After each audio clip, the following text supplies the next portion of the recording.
नमस्कार, सारिकाच kitchen and blog मध्ये तुम्हा सर्वांचं स्वागत आहे। तर माझ्या घरी 5 दिवसाचं गणपती बाप्पांचं आगमन झालेलं होतं। आज शेवटचा दिवस आहे। आज आपल्या गणपती बाप्पाचं विसर्जन होणार आहे। आज मी या व्हिडिओमध्ये तुम्हाला संपूर्ण विसर्जन कसं करणार आहोत आम्ही हे सर्व तुम्हाला या व्हिडिओमध्ये दाखवणार आहे। जर तुम्ही आपल्या चॅनलवर पहिल्यांदा व्हिडिओ बघत असाल तर आपल्या चॅनलला नक्की सबस्क्राइब करा आणि व्हिडिओ आवडत असतील तर नक्की एक लाईक करा।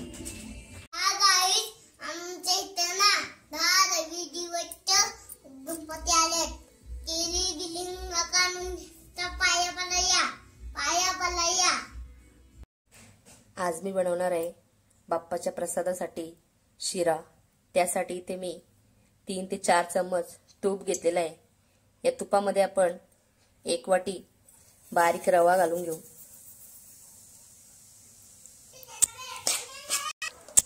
तुपावर आपण हा रवा भाजून घेणार आहोत। रवा आता आपण तुपामध्ये छानपैकी असा भाजून घेतलेला आहे। एकदम हलका झालेला आहे हा रवा। आता या रव्यामध्ये आपण ड्रायफ्रूट घालून घेऊ। ड्रायफ्रूट मध्ये मी काजू, बदाम आणि मनुके घेतलेले आहेत। सर्व मिक्स करून घेते।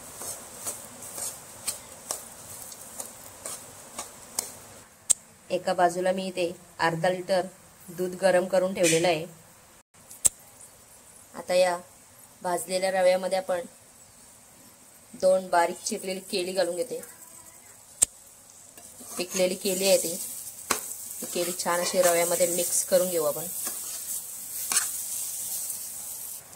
केळी आता पूर्णपणे रव्यामध्ये मिक्स करून घेतलेली आहेत। छान अशी शिजवून घेतलेली आहेत। आता याच्यामध्ये आपण गरम दूध ओतून घेऊ।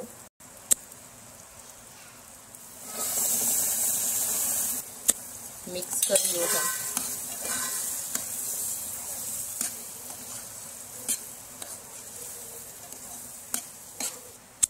दूध टाकून छान असं मिक्स करून घेतलेलं आहे। आता याच्यावर आपण झाकण ठेवून 10 ते 15 मिनिटं कमी गॅसवर छान अशी वाफ काढून घेऊ, म्हणजे आपला रवा शिजून जाईल। रवा आता छान असा फुललेला आहे। याच्यामध्ये आपण साखर घालून घेऊ। पाऊण वाटी मी साखर घालत आहे इथे। साखर पूर्ण मिक्स करून घेऊ। आता साखर टाकल्याच्या नंतर आपण परत एक वेळ झाकण ठेवून छान अशी वाफ काढून घेऊ। आता शिऱ्यामधली साखर ही पूर्णपणे विरघळलेली आहे। तुम्ही बघू शकता कडेला तूप सुटायला सुरुवात झालेली आहे। आता याच्यावर आपण वेलची आणि जायफळची पूड घालून घेऊ। आता आपला प्रसादाचा शिरा हा तयार झालेला आहे। बघू शकता तुम्ही छान असा फुलून आलेला आहे।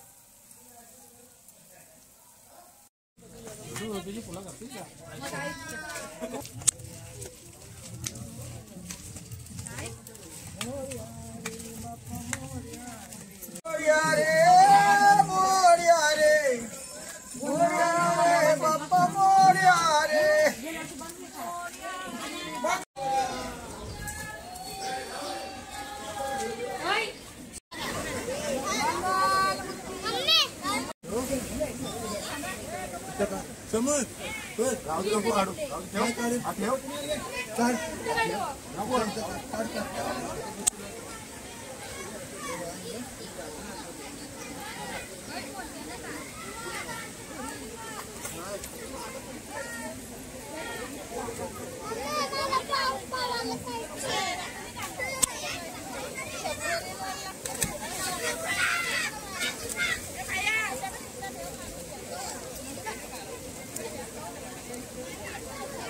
अरे पाव पाव मला पाव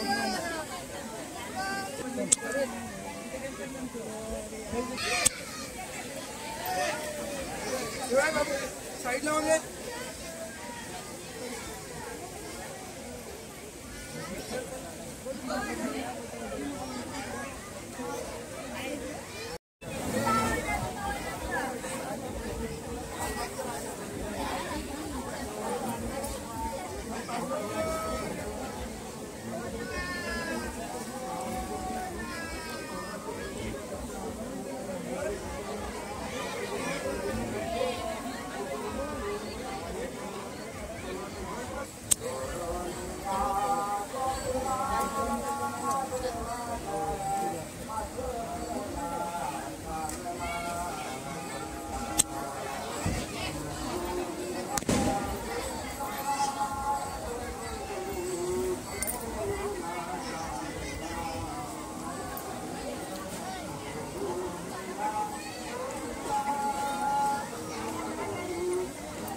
बघ.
जा कुठे पाणी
क्या होता है ना